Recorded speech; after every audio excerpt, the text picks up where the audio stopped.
When Dad died, my stepmother thought she'd finally won. 5 years of no contact, and suddenly I wasn't family enough to attend the will reading. But Dad was always 3 steps ahead. The look on Diana's face when I placed those property deeds on the table? Priceless. "This meeting is for heirs only," the lawyer said. I smiled, spreading the documents. "You mean the ones I already own?" Before I dive into this wild inheritance story, let me know where you're watching from in the comments. If you enjoy family drama and sweet revenge, hit that like button and subscribe for more incredible true stories. Now, let's get into how I turned the tables on my greedy stepfamily. The call came on a rainy Tuesday morning in Singapore. I was in the middle of finalizing a major development deal when my phone lit up with a number I hadn't seen in years. My childhood friend Grace's voice cracked as she delivered the news that would change everything. "Maxwell, your father passed away last night. 5 years. That's how long it had been since I'd set foot in Maplewood, the small town where I grew up. 5 years since the explosive argument with my father that sent me packing my bags and boarding a plane to Asia, determined to make my own name in international real estate development. Now, I was returning home not as the prodigal son, but as a grieving stranger. As the taxi pulled up to the sprawling Victorian house where I'd spent my childhood, a wave of memories washed over me. The basketball hoop where Dad taught me to shoot. The porch swing where we'd talk about business plans long into summer evenings. The garden where we buried Mom when I was 10. Everything looked smaller somehow, like my memories had inflated the proportions. Diana's silver Mercedes sat in the driveway alongside 2 other luxury vehicles I didn't recognize. My father had always preferred his old Cadillac, practical, reliable, unpretentious. Just like him. I paid the driver and stood at the bottom of the steps, my suitcase feeling heavier than it had at the airport. Before I could reach for the doorbell, the front door swung open. My stepsister Brittany stood there, her face a carefully composed mask of somber politeness that didn't reach her eyes. "Maxwell," she said, her voice flat. "We weren't sure you'd come." "He was my father," I replied simply. She stepped aside to let me in, and I entered the house that no longer felt like home. The foyer had been redecorated in Diana's preferred ultra-modern style, all chrome and glass and uncomfortable-looking furniture.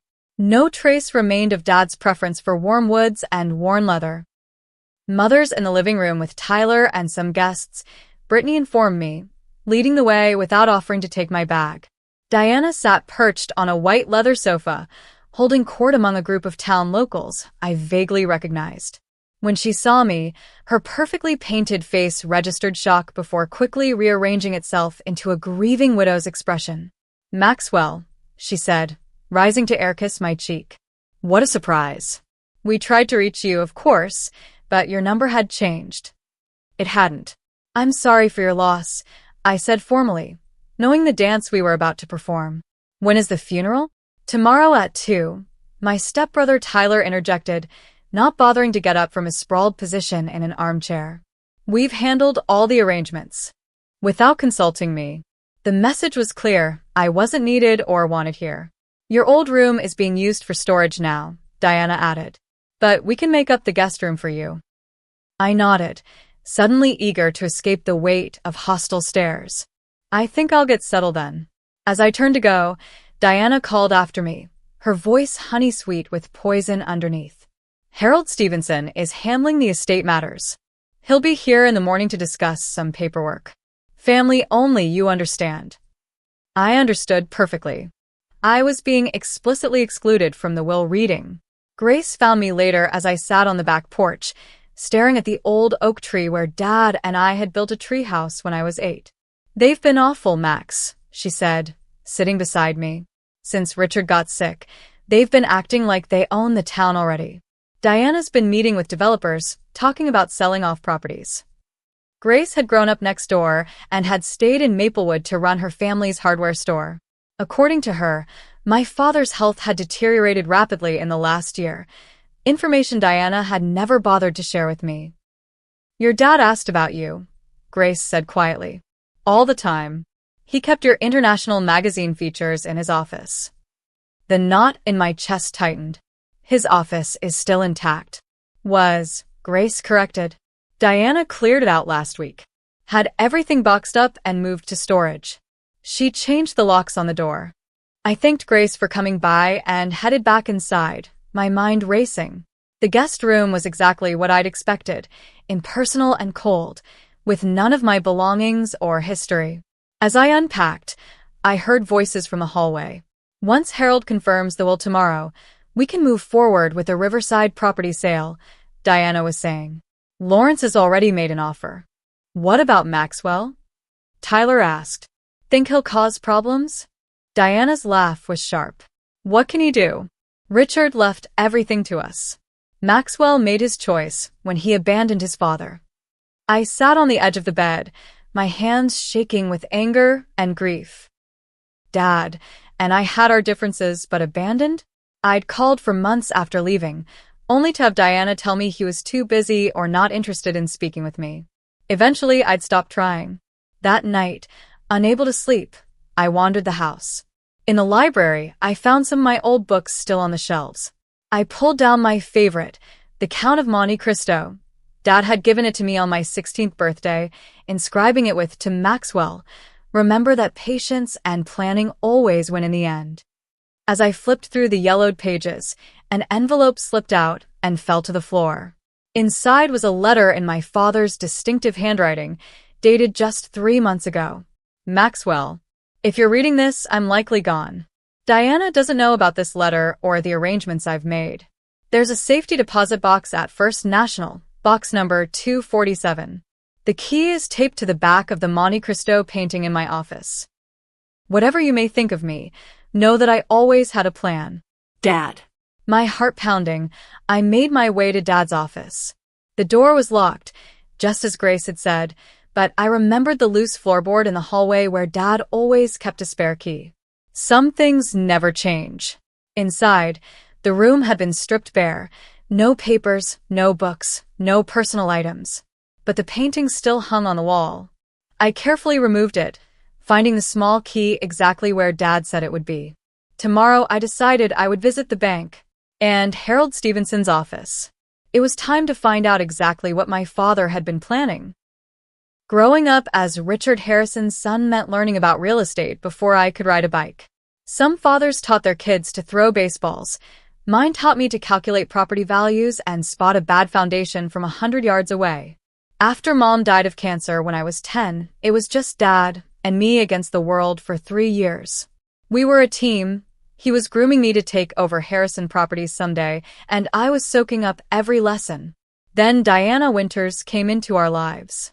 She was beautiful, charming, and seemed to genuinely care about Dad. I was 13 when they married, old enough to be wary but young enough to hope for a new family. Diana had 2 children from her previous marriage, Brittany, who was my age, and Tyler, who was 2 years younger. For a while, things were okay. Not great, but okay. Diana made Dad happy, and that was what mattered to me. But slowly, things began to change. My place at the dinner table moved further from Dad. My weekend property tours with him were rescheduled to accommodate Tyler's soccer games or Brittany's dance recitals. Diana started redecorating the house, erasing traces of my mother room by room. "You need to give them a chance, Maxwell," Dad would say whenever I complained. "They're family now." By the time I was 16, I had effectively been sidelined in my own home. Diana positioned herself as Dad's business confidant, accompanying him to meetings and networking events that I used to attend. Tyler suddenly developed an interest in real estate, and Dad was thrilled. Despite this, Dad and I maintained our connection through the business. Harrison Properties was Dad's life work, a company that owned and managed nearly 30% of the commercial real estate in Maplewood and surrounding areas. What had started as a single apartment building purchase when my parents first married had grown into an empire worth millions. "Property is permanence, Maxwell," Dad often said. "Money comes and goes, but land and buildings, they're tangible. They last." I took those words to heart, studying business and real estate in college while working summers at Harrison Properties. I learned every aspect of the business, from maintenance to management to development. By the time I graduated, I was ready to step into a leadership role. That's when everything fell apart. Dad had been planning a major development, a mixed-use riverfront project that would revitalize Maplewood's downtown. We had spent months on the plans together. But when I returned from a trip researching similar developments in other cities, I discovered that significant changes had been made without my input. Diana and I thought a more upscale approach would yield better returns, Dad explained when I confronted him. The luxury condos will sell better than the mixed-income housing you proposed. That wasn't the vision, I argued. We talked about creating something that would benefit the whole town, not just the wealthy. Sometimes you have to be practical, son, he said. Diana has excellent instincts for these things. The argument escalated. 5 years of resentment poured out as I accused him of choosing his new family over me, of abandoning our shared values for Diana's materialistic vision. He accused me of being inflexible and idealistic. Maybe you're not ready for this level of responsibility, he finally said. Perhaps you should take some time to mature before joining the company leadership. That was the last straw. I packed my bags that night and caught a flight to Singapore, where a college friend had offered me a position in his developing firm. I vowed to prove I could succeed on my own terms. And I did. Over the next 5 years, I built a reputation for innovative, community-minded development projects across Southeast Asia. My work was featured in international business magazines. I won awards for sustainable design. I made more money than I could spend. But the rift with my father remained unhealed. Monthly calls dwindled to holiday greetings, then to nothing. I told myself he knew how to reach me if he wanted to. According to what Grace had told me upon my return, he had tried, but Diana had intercepted his attempts. The morning after my arrival in Maplewood, I headed to First National Bank as soon as it opened. The safety deposit box contained exactly what I'd hoped, a folder of legal documents, property deeds, and a USB drive. I found a quiet coffee shop and plugged the drive into my laptop. It contained a video file dated 6 months ago. Dad appeared on screen, looking thin and pale, so different from the robust man I remembered. Maxwell, he began, if you're watching this, then you found my letter and I'm gone. First, I need to apologize. I let Diana come between us, and that's my greatest regret. But I want you to know I never stopped planning for your future. He explained that over the past 3 years, he had been quietly transferring ownership of key Harrison Properties assets directly to me. The Riverside development lands, the downtown commercial block, the apartment complexes on Maple Street. All had been legally signed over to me through a series of trusts and transfers designed to minimize tax implications. Diana doesn't know, he continued. After your argument, I realized she had more influence over me than was healthy. I saw how she was positioning Tyler to take over, despite his lack of experience or genuine interest. I couldn't let everything I built, everything I wanted for you, be squandered. My father had been diagnosed with pancreatic cancer 2 years ago. Given a limited time, he had set his affairs in order, working with his old friend and business partner Franklin Ross to ensure his legacy would be protected. The will reading will be difficult, Dad warned in the video. Diana expects to control everything. The official will leave her the house and some accounts, enough to maintain her lifestyle. But the bulk of the business assets are already yours. Franklin has all the details. The video ended with my father looking directly into the camera. I'm proud of what you've accomplished, son. Now come home and finish what we started together. I sat in stunned silence, tears streaming down my face as the screen went dark. All this time, Dad had been protecting me, protecting our shared vision. And I hadn't been there for him when he needed me most. After composing myself, I called Franklin Ross and arranged to meet him at his office. The gruff older man had been my father's friend since college and had always treated me kindly. When I arrived, he greeted me with a bear hug. About time you showed up, he said.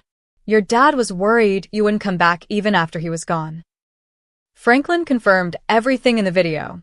Dad had legally transferred ownership of the most valuable Harrison properties to me through a variety of means, some as gifts, others through sales at nominal prices, all perfectly legal and binding. Diana's going to be furious, Franklin warned. She's been making plans based on controlling those assets. She's already in talks with Lawrence Blackwood about selling the Riverside property. Lawrence Blackwood was Dad's longtime business rival, a developer known for cheaply built, overpriced properties. The thought of his hands on my father's carefully assembled portfolio made my blood boil.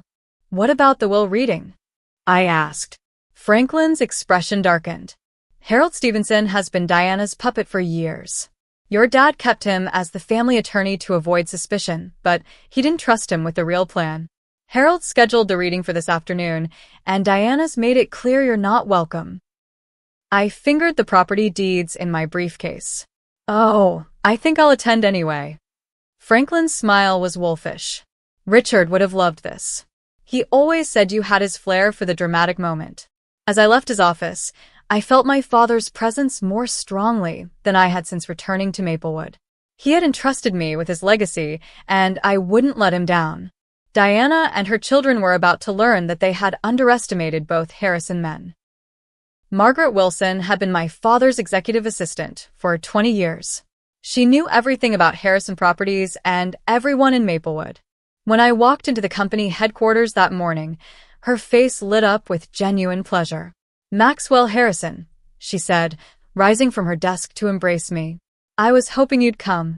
The offices had changed, sleeker, colder, with Diana's influence evident in the decor. But Margaret's domain remained a comforting throwback, with its orderly filing cabinets and family photos, including, I noticed with a pang, several of me that Dad must have kept her supplied with over the years. "Your father wanted me to give you this," Margaret said quietly, slipping me a second USB drive. "He made me promise to hand it to you personally, not to mail it or leave it anywhere it might be found." I thanked her and asked about the company's current state. Margaret's expression turned troubled. "Things have changed since Diana took over operations. Cost-cutting measures, staff reductions. She brought in consultants who know nothing about how your father ran things. And Tyler." She lowered her voice. "Tyler has been given a VP title, but he rarely shows up, and when he does, he makes decisions that undo years of careful work." I asked about specific projects and properties, carefully not revealing what I already knew from the documents and my meeting with Franklin. Margaret's answers confirmed my suspicions. Diana had been systematically preparing to dismantle my father's carefully built empire for quick profits. "The Riverside development has been completely redesigned," Margaret said. "Your father's vision for a community space with affordable housing has been replaced with luxury condos and high-end retail. Lawrence Blackwood's company is set to take over construction next month." Before leaving, I asked to see my father's office. Margaret hesitated. "Diana had it cleared out last week. Said she needed the space for the new marketing team." "I'd still like to see it." The room that had once been filled with my father's presence, his books, his maps, his collection of local historical photographs, was now an empty shell. Standing there, I felt a renewed sense of purpose. This wasn't just about claiming my inheritance. It was about honoring my father's vision for Maplewood. I found a quiet corner in a nearby park to view the contents of the second USB drive. This one contained more videos. My father walking through various properties, explaining their significance and his hopes for their future. He'd recorded these private messages over the last year of his life, creating a detailed blueprint of his vision.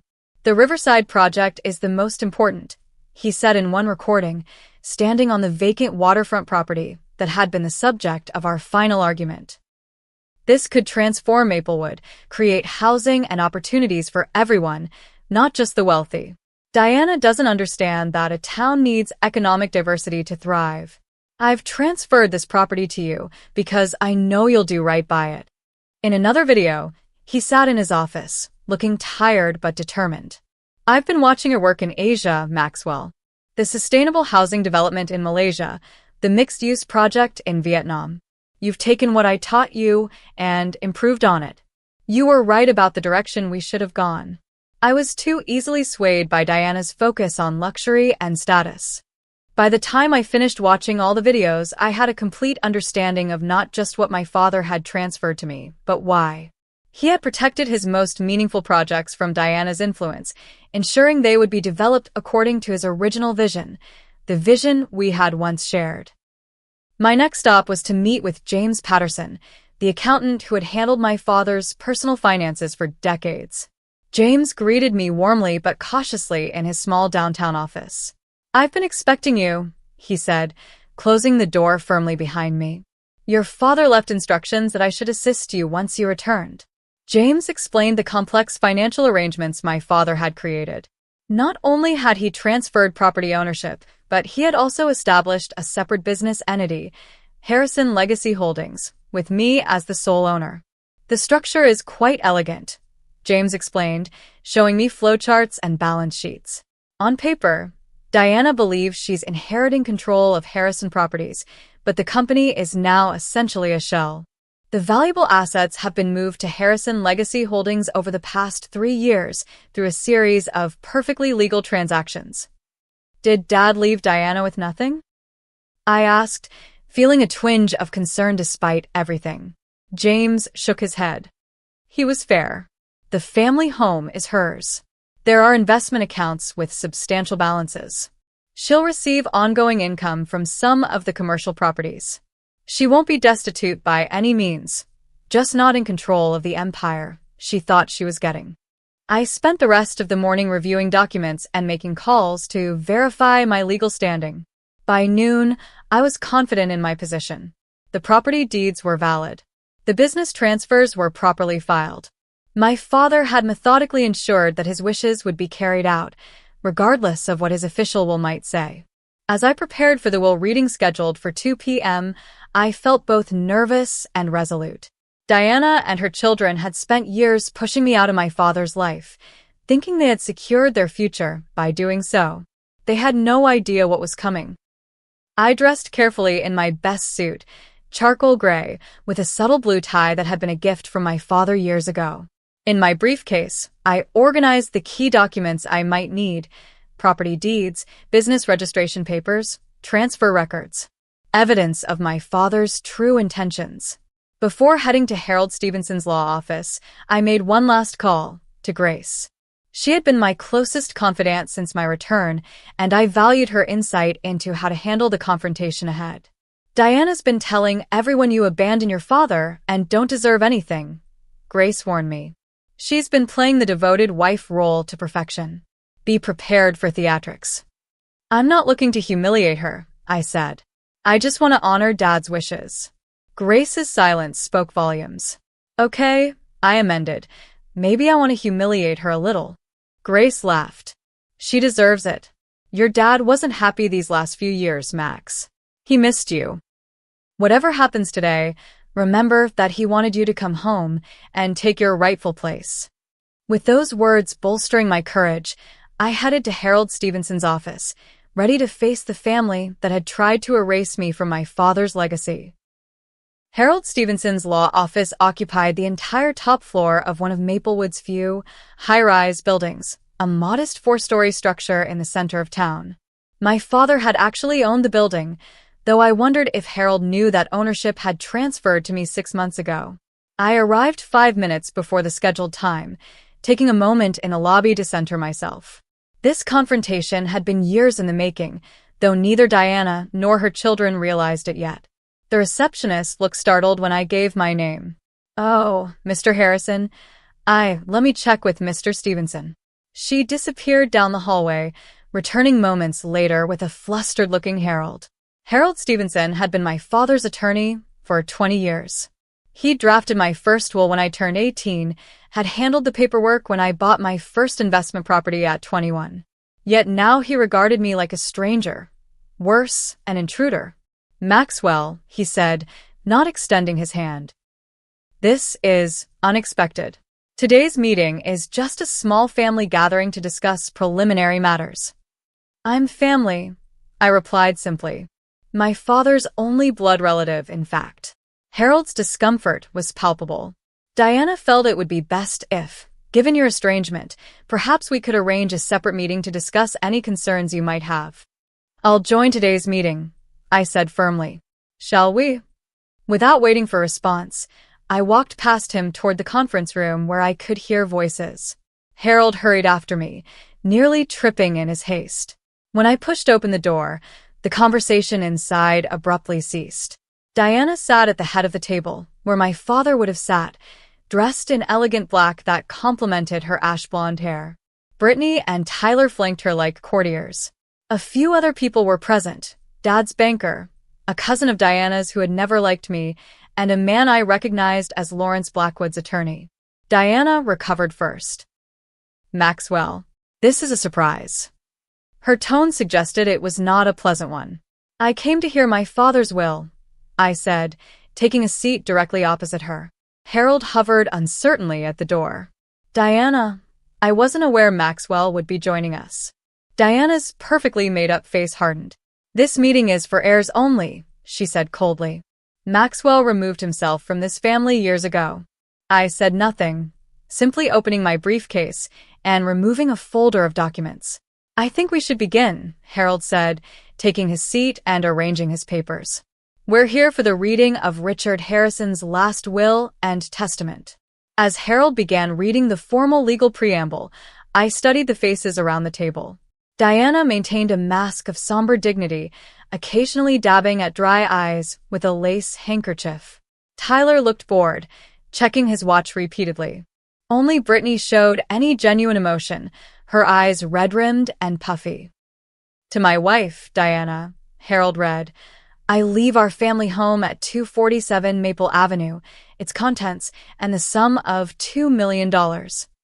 Diana nodded, as if this were exactly what she expected. I noticed she didn't seem surprised or particularly grateful. This was clearly the minimum she had anticipated.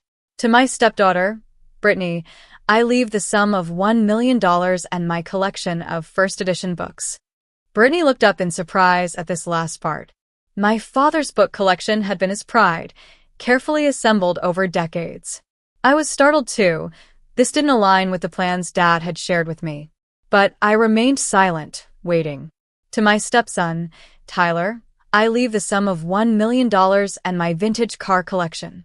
Tyler smirked. Dad's cars were worth a considerable amount. The 1965 Mustang alone was valued at over $100,000. "As to my business interests," Harold continued, "Harrison Properties and all associated assets, I leave to." Diana straightened, a triumphant gleam in her eye. "My son, Maxwell Harrison." The room went deathly quiet. Then Diana laughed, a sharp, disbelieving sound. "That's impossible," she said. "Richard changed his will 2 years ago. I was there." Harold looked profoundly uncomfortable. "There was a codicil filed 6 months ago," he admitted. It reversed the previous changes." Diana's face flushed with anger. "You never mentioned this." "I wasn't aware of it until yesterday," Harold said weakly. "It was filed with the court directly by Richard. I received the official copy yesterday afternoon." "It doesn't matter," Diana said dismissively. "Harrison Properties' assets are what matter, and I've been running the company for the past year. The board will never accept Maxwell's leadership after he abandoned his responsibilities." This was the moment I'd been waiting for. I placed the property deeds on the table, sliding them toward the center, where everyone could see. "These are the deeds to the Riverside development property, the downtown commercial block, the Maple Street apartments, and 12 other key properties," I said calmly. "You'll notice they're all in my name. Have been for some time." Diana snatched up the papers, her hands shaking as she flipped through them. "These must be forgeries." "They're not," I said. "Dad transferred ownership to me legally over the past 3 years. You can verify with the county recorder's office." "You mean the properties I already own?" I added, unable to resist the dramatic flourish my father would have appreciated. Tyler jumped to his feet. "You can't just come back after 5 years and take everything." "I'm not taking anything," I replied evenly. "I'm claiming what already belongs to me, what Dad wanted me to have." Diana's face had gone from flushed to ashen. "Harold, is this legal? Can he do this?" Harold, who was examining copies of the deeds with a stunned expression, nodded reluctantly. "The transfers appear legitimate. If Richard signed these properties over while he was alive, they wouldn't be part of the estate." "What about Harrison Properties?" Diana demanded. "The will says Maxwell gets the company." The company assets are primarily the properties, Harold explained, looking increasingly miserable. If the properties are already in Maxwell's name, then the company itself is a shell. I finished for him. Dad also established Harrison Legacy Holdings last year, transferring operational control of all these properties to the new entity. I'm the sole owner. The room erupted into chaos. Tyler was shouting about contesting the will. Diana was threatening to sue everyone, including Harold. Brittany sat silently, watching me with an unreadable expression. When Diana finally ran out of steam, I spoke again, my voice quiet but firm. Dad left you financially secure, Diana. The house, investments, some income properties. He wasn't vindictive. But he built Harrison Properties from nothing, and he wanted its legacy protected. He knew you planned to sell it off piece by piece. You have no right, Diana hissed. I was his wife. I took care of him while you were off playing developer in Asia. I wanted to come back, I said. I called for months after I left. You told me he didn't want to speak to me. A flicker of guilt crossed Diana's face before she masked it. He was disappointed in you. Then why did he leave me everything that mattered to him? I challenged. Why did he spend the last years of his life creating an elaborate plan to ensure I would carry on his work? Brittany spoke for the first time. Is it true? Did Mom keep you from talking to Dad? Before Diana could interrupt, I nodded. According to his videos and letters, yes. He tried to reach me multiple times. Videos? Diana's voice rose in panic. What videos? I patted my briefcase. Dad was thorough. He documented everything, his decisions, his reasons, his hopes for the future of the business and Maplewood. He knew exactly what you were planning, Diana. The deal with Lawrence Blackwood, the luxury condos on the riverside, all of it. Harold cleared his throat. Perhaps we should adjourn for today. This is a lot to process, and there may be legal questions that need resolving. I agree, I said, rising and gathering my documents. My attorneys will be in touch regarding the transition of operational control for the properties. In the meantime, I'd appreciate it if no further business decisions are made without my approval. As I turned to leave, Diana called after me, her voice laced with venom. This isn't over, Maxwell. Your father wasn't in his right mind toward the end. We'll contest everything. I paused at the door. You're welcome to try. But Dad didn't just leave me property and a company, Diana. He left me the truth. Are you sure you want that made public? The threat hung in the air as I walked out, my heart pounding but my step lighter than it had been in years. I had honored my father's wishes. Now came the hard part, rebuilding what Diana had tried to dismantle and fulfilling the vision my father and I had once shared. The morning after the will reading, Maplewood was buzzing with gossip. In a small town like ours, news traveled faster than the internet. By the time I stopped at Bernard's Bakery for coffee, I'd received a dozen curious stares and several congratulatory nods from old-timers who'd known my father for decades. Your dad would be mighty pleased, said Bernard himself as he handed me a cinnamon roll on the house. Diana had folks worried about what would happen to the town if she sold everything to outsiders. I thanked him and took a seat by the window, watching the familiar rhythm of Main Street. Maplewood had changed less than I had in 5 years. The same shops lined the street, the same courthouse stood at the end of the square, the same sense of community persisted despite Diana's best efforts to remake it in her image. Grace joined me, sliding into the seat across from mine without invitation. You're the talk of the town, she said, stealing a piece of my cinnamon roll. Diana's telling anyone who'll listen that you manipulated your father in his final days and that she'll see you in court. Let her try, I replied. Dad documented everything. He was of sound mind and body when he made these arrangements. Grace's expression turned serious. Be careful. Max Diana has a lot of influential friends.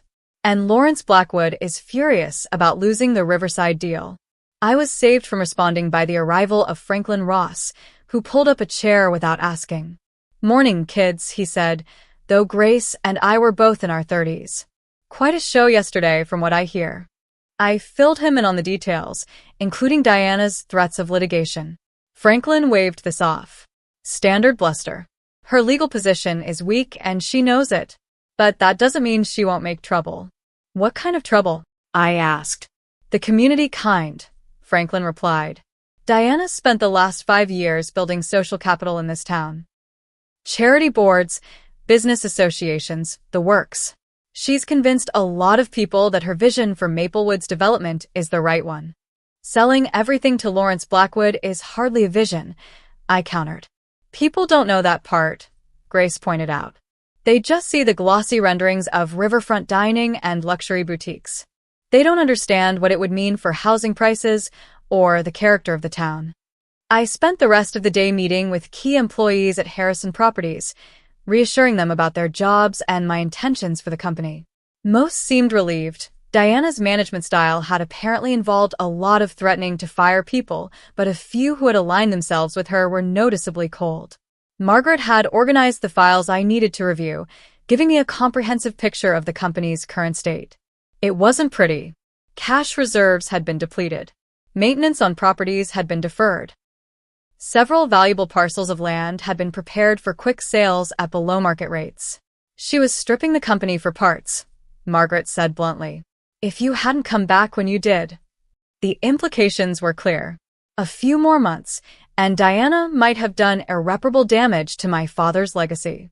That evening, I returned to the house, Diana's house now legally, though I was still staying in the guest room until I found more permanent accommodations. The atmosphere was glacial. Diana had retreated to the master suite, emerging only to glare at me when our paths crossed in the hallway. Tyler was openly hostile, slamming doors and muttering threats under his breath. But it was Brittany who surprised me, knocking tentatively on my door after dinner.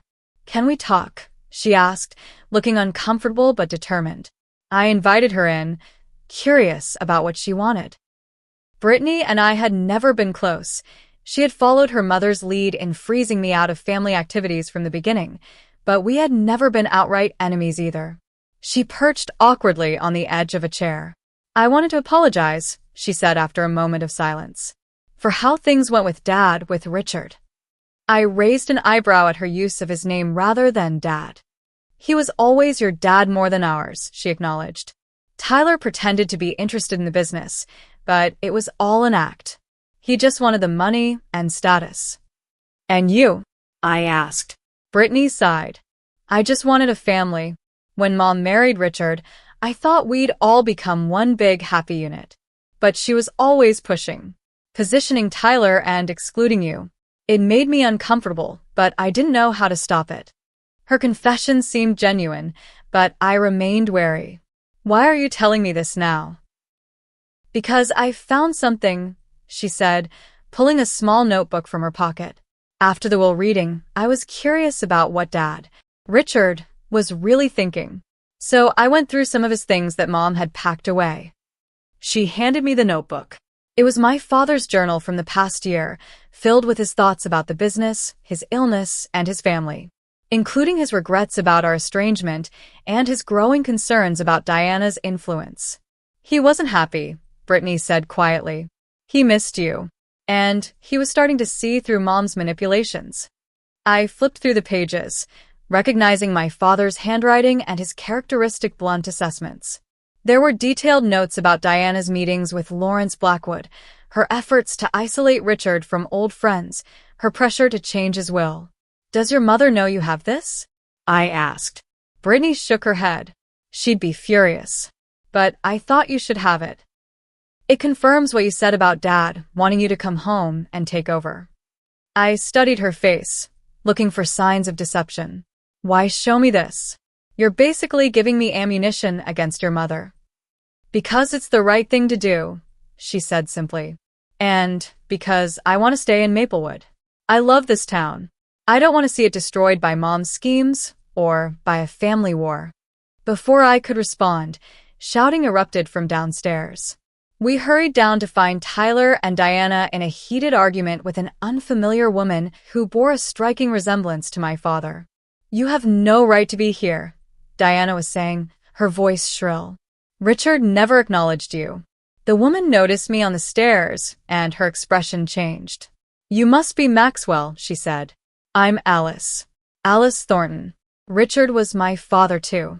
The half-sister I never knew existed.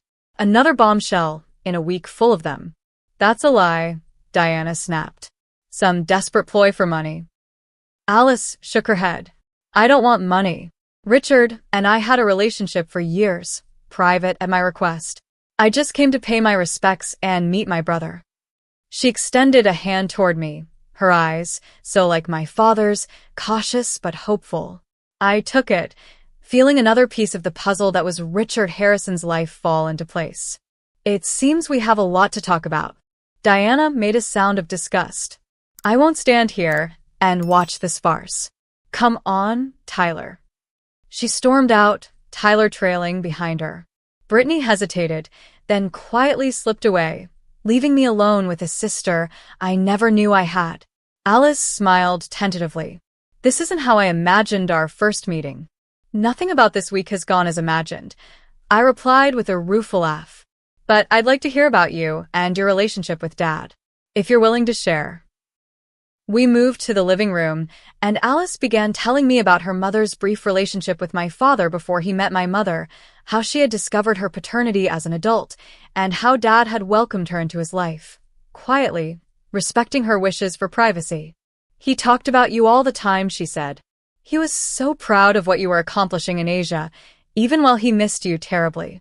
As Alice spoke, I felt both grief and gratitude washing over me. Grief for the years lost with my father, and gratitude that he had found ways to protect his legacy despite Diana's interference. The road ahead would be challenging, with Diana's threatened lawsuits and the community divisions Franklin had warned about, but I was more determined than ever to honor my father's vision for Harrison Properties and for Maplewood itself. Later that night, as I pored over company documents in the guest room, my phone buzzed with a text from an unknown number. It was Lawrence Blackwood. We need to talk. This isn't over. I stared at the message, understanding that the battle for my father's legacy and Maplewood's future was just beginning. The weeks following the will reading were a whirlwind of activity. I officially took control of Harrison Properties, working with Margaret to assess the damage Diana had done and develop a recovery plan. The employees largely rallied around me, relieved to have clear leadership again after months of Diana's chaotic management. Your father would be proud, Margaret told me as we reviewed the updated business plan. This is exactly the steady hand the company needs. Not everyone was pleased with my return. Several board members who had aligned themselves with Diana resigned in protest. Lawrence Blackwood launched a public relations campaign suggesting that an absentee heir couldn't possibly understand Maplewood's needs the way his development company could. The most surprising development came from Diana herself. After weeks of threats and posturing, she unexpectedly requested a meeting at her attorney's office. Be careful, Franklin warned when I told him about it. Diana doesn't make conciliatory gestures unless she has an angle. I agreed to meet her, curious about what she could possibly offer that would interest me. Grace insisted on accompanying me as moral support, waiting in the lobby while I faced Diana and her attorney. Diana looked immaculate as always, but there was a brittleness to her perfect appearance that hadn't been there before.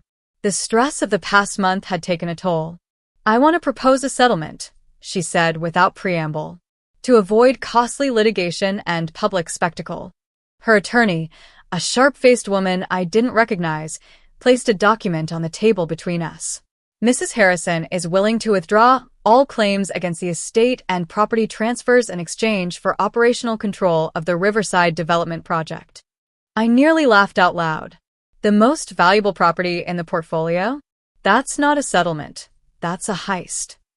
It was my idea, Diana insisted.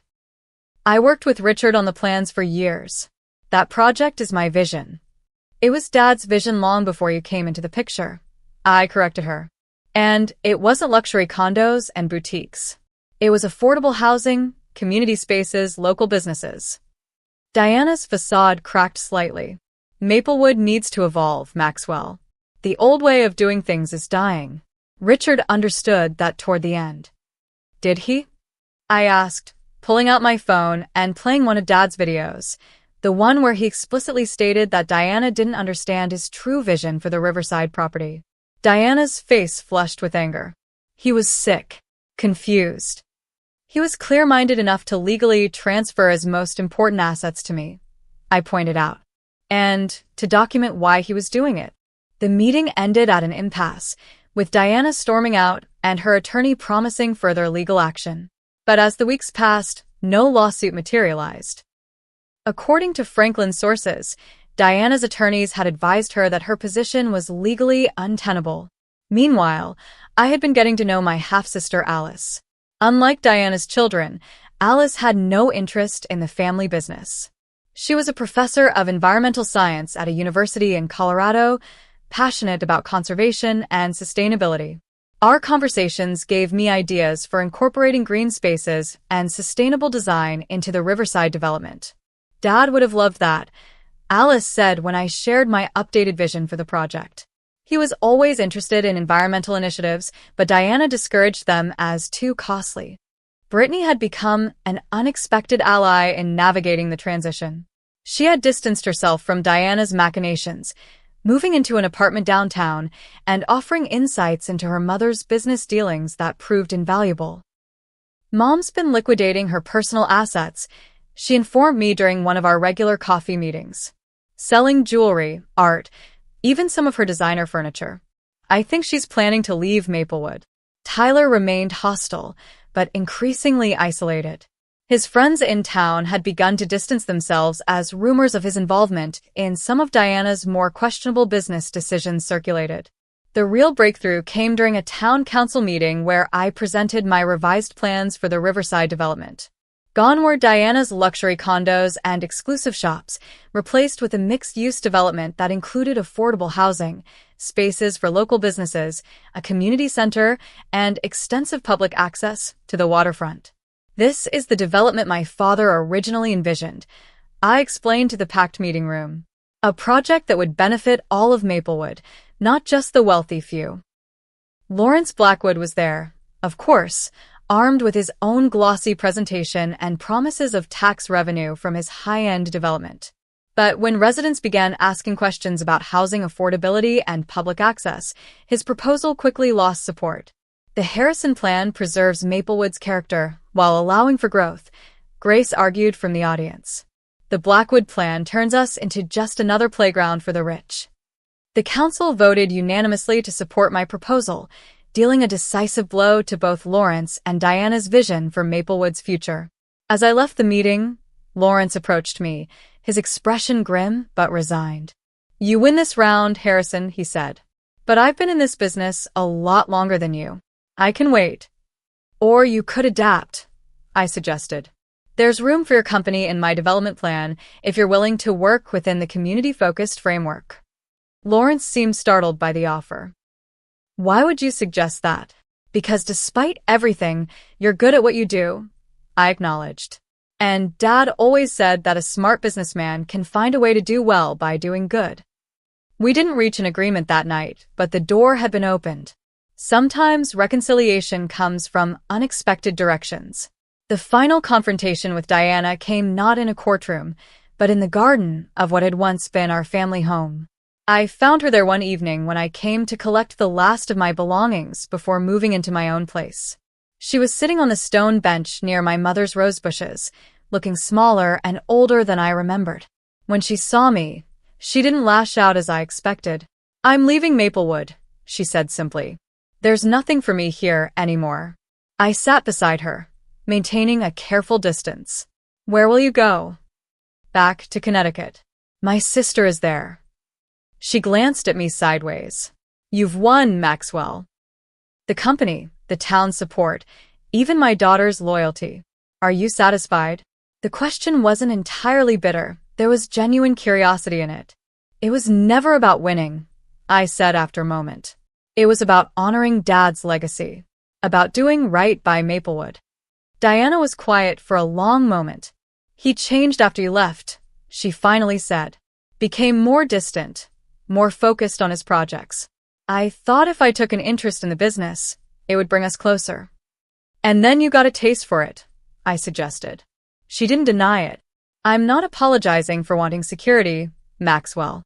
When you've been left with nothing once in your life, you do whatever it takes to make sure it never happens again.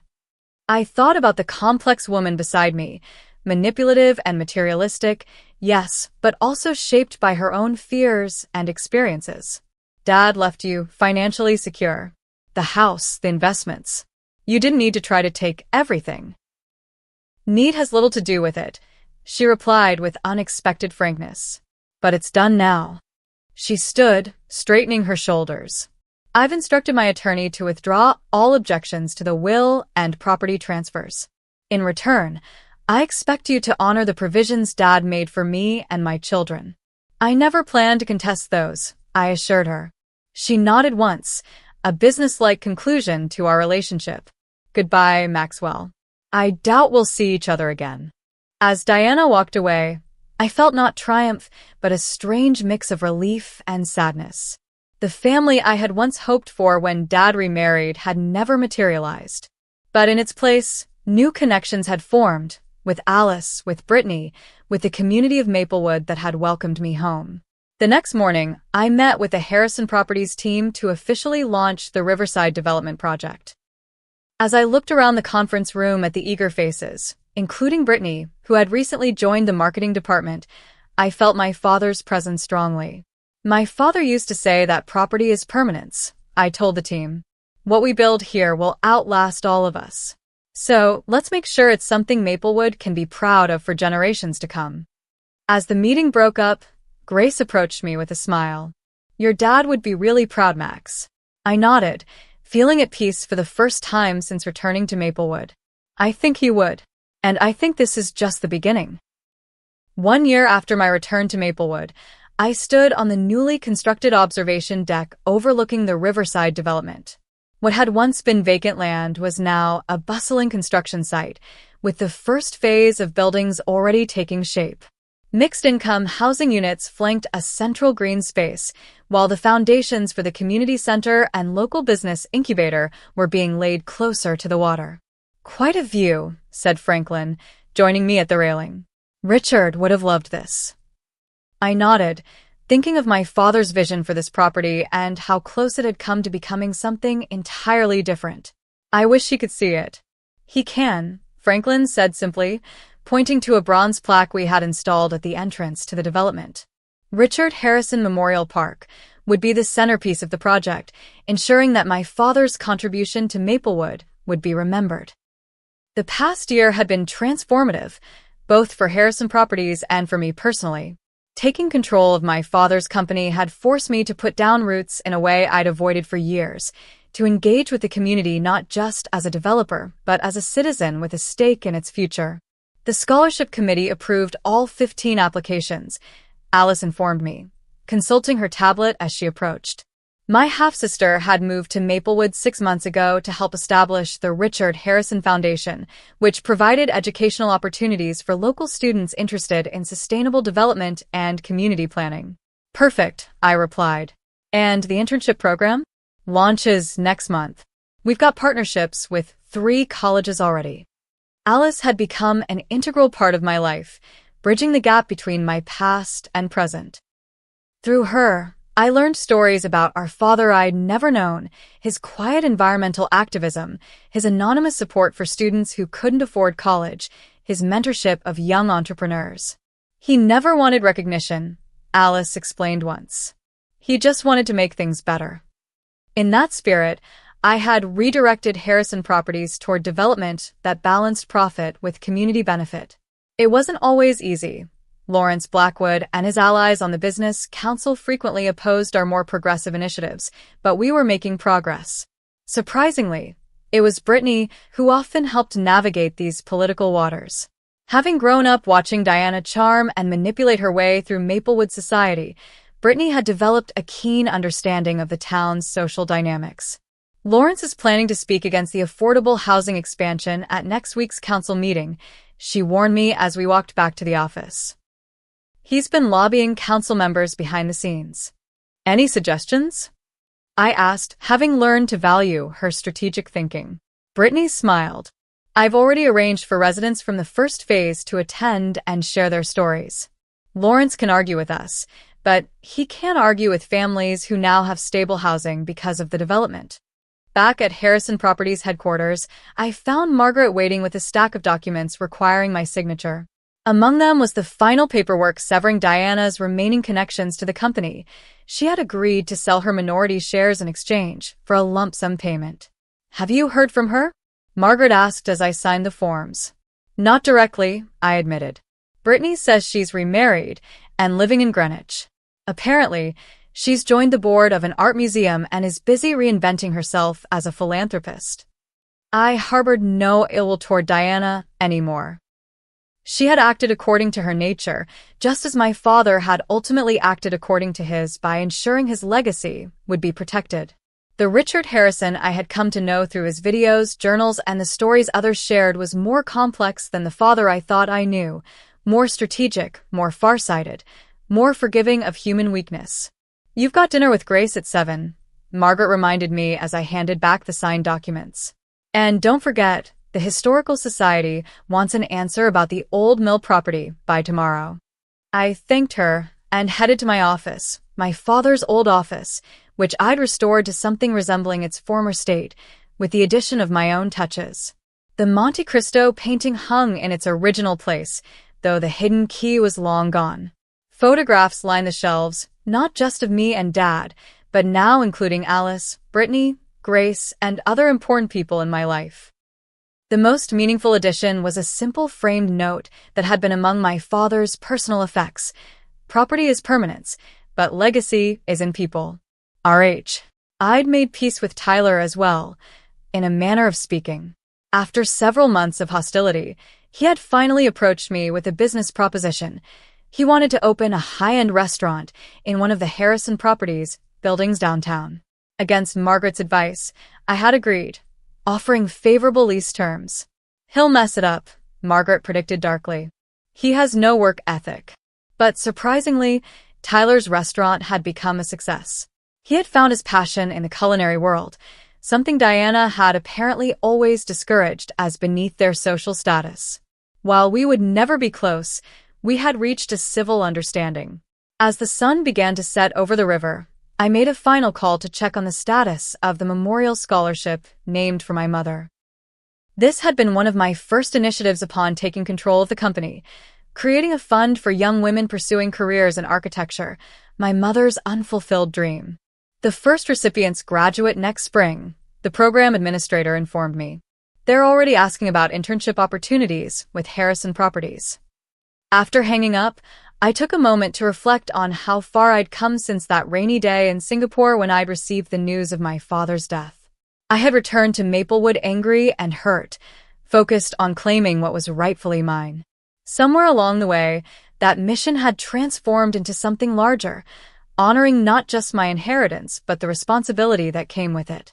The confrontation at the will reading, my dramatic moment of placing the property deeds on the table, now seemed like a lifetime ago. It had been satisfying, yes, but the real satisfaction came from what followed.